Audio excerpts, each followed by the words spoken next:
Novak Djokovic isn't who you think he is. From getting kicked out of a country to almost committing murder. These are 10 things you didn't know about Novak Djokovic.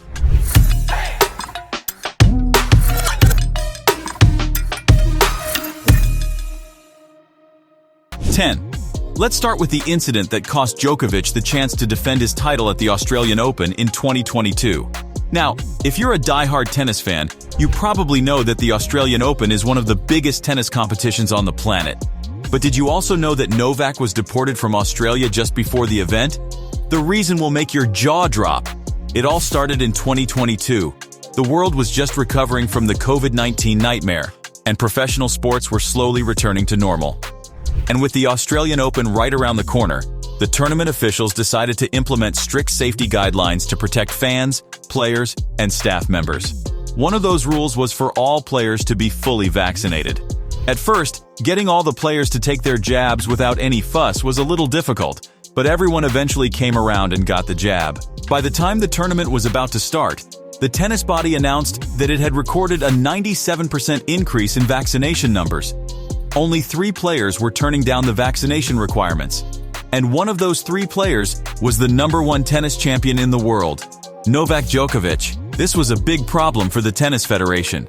Djokovic at the time was the #1 tennis player in the world, and leaving the defending champion out of the tournament would have been bad business. At the same time, giving Novak an exemption to the rule would start a world war. They didn't know what to do. For Djokovic, getting the COVID-19 vaccine was just not an option. The Serbian was never a fan of the idea of vaccination in general. So, when he heard that he had to get the COVID-19 vaccine in order to play in the Australian Open, he tried everything he could to avoid it. He even filed for medical exemption and was initially granted one. But as soon as he arrived at the Australian airport, he was detained by immigration for over 8 whole hours. After several back and forth with the authorities, the Prime Minister of Australia publicly announced the decision to cancel Novak's visa and immediately deport him back to Serbia. It's pretty crazy to think that the best tennis player in the world would get kicked out of a major tournament just like that. But rules are rules, and Novak didn't get a free pass to break them just because he's the best player in the world. But this wasn't the first time Djokovic would get thrown out of an international tournament. Because in 2020, Novak was kicked out of the US Open for almost taking a woman's life. 9. This story begins during the 4th round of the 2020 US Open. Djokovic was having a tough match against Carreño Busta. And while anyone in his shoes would be frustrated after losing 3 set points in a row, Novak took his frustration to a whole new level by hitting the ball so hard it almost cost one of the line judges her life. The force was so deadly, she collapsed to the ground immediately. The ball hit her in the throat. After the medics attended to her, they realized she couldn't go back to the match, and neither could Djokovic, because he was immediately disqualified from the tournament and fined $10,000. Good thing she's fine now, as things could have been a lot worse for him. Djokovic's insane arm strength means that he's capable of sending a ball flying at speeds of up to 135 miles. With the ball traveling at that kind of speed, the Serbian could have easily caused irreversible damage and kissed his career goodbye. Sending one of the line judges to the hospital is crazy. But you know what's more crazy? Djokovic's addiction. 8. Sportsmen like Cristiano Ronaldo, LeBron James, and Mbappe follow strict diet plans suited to their body type in order to maximize their potential on the court or field. And Djokovic is no different. He is currently on a strict plant-based diet. This means no dairy products, no refined sugar, and no gluten or red meat for him at all, except one thing: cheese. Djokovic is so obsessed with cheese that he once bought the entire supply of the world's most expensive gluten-free cheese for $500 per pound. Well, you can say it was worth the price because it is said to have anti-allergen properties that makes his plant diet even more effective. Nevertheless, all those extra vitamins he gets from his veggies have definitely been paying off.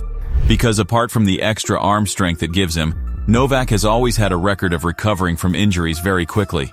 In fact, Novak is so committed to eating healthy that he hired a personal chef that follows him around the world and makes sure he sticks to his dietary requirements. But it's nothing compared to how much dedication he put into tennis. 7. Djokovic's love affair with tennis started when he was only 4, and ever since, he's held on to the sport like his life was depending on it. But if Djokovic's coach hadn't given him a chance, the Serbian might have never become the greatest tennis player of all time. You see, when Djokovic was just a little boy in Serbia, he always enjoyed spending time in tennis camps and watching other people play. One day, Serbia's best tennis coach, who also happened to be managing the tennis camp, noticed how young Novak's eyes lit up at the sight of a tennis racket. So he invited him to play on the court. But after watching Djokovic play for just some time, the coach sensed that he was destined for great things. Funny how that has come to pass.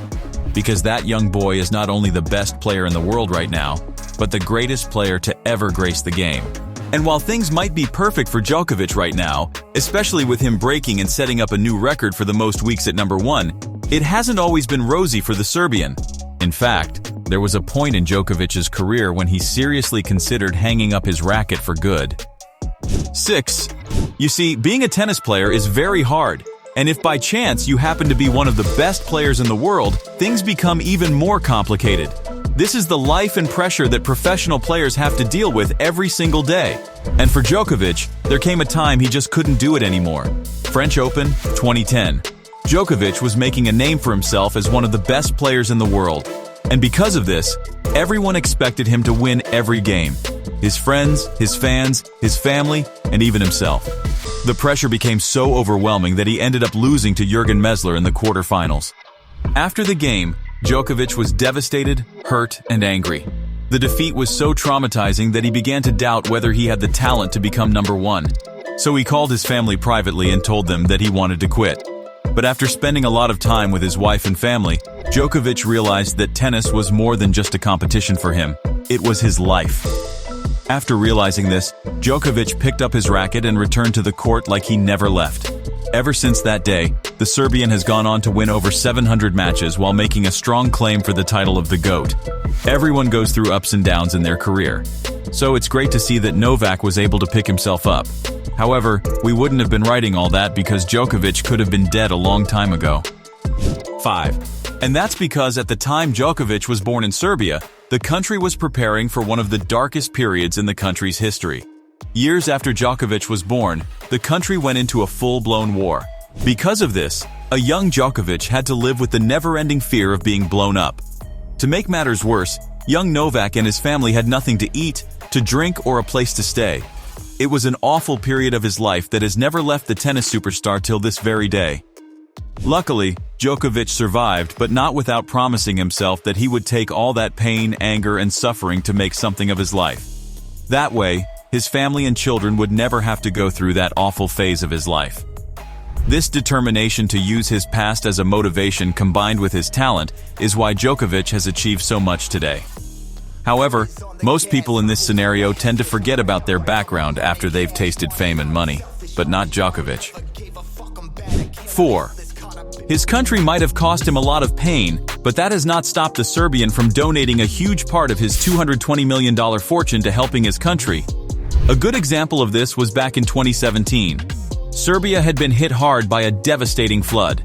Novak was devastated, and in order to help, Novak made a pledge to win the ATP Rome tournament and dedicate the entire prize money to help the people in his home country.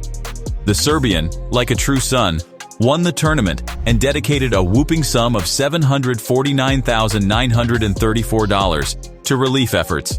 It's this kind of generosity that truly sets him apart. But this was just one of the many times Djokovic has helped his country. Before the 2014 flood, the tennis superstar established the Novak Djokovic Foundation. The foundation is currently run by his wife, and it is dedicated to ensuring that every child in Serbia has access to quality education and healthcare in a stable environment. His foundation has also built over 20 schools in Serbia and bought over 100,000 books and educational material to children and teachers. Building schools and hospitals in your home country is a nice way of giving back. 3. But none of that would have been possible without Djokovic's parents, who played a massive role in helping him achieve his dreams. Djokovic is the eldest son of Srđan and Dijana Djokovic's 3 children.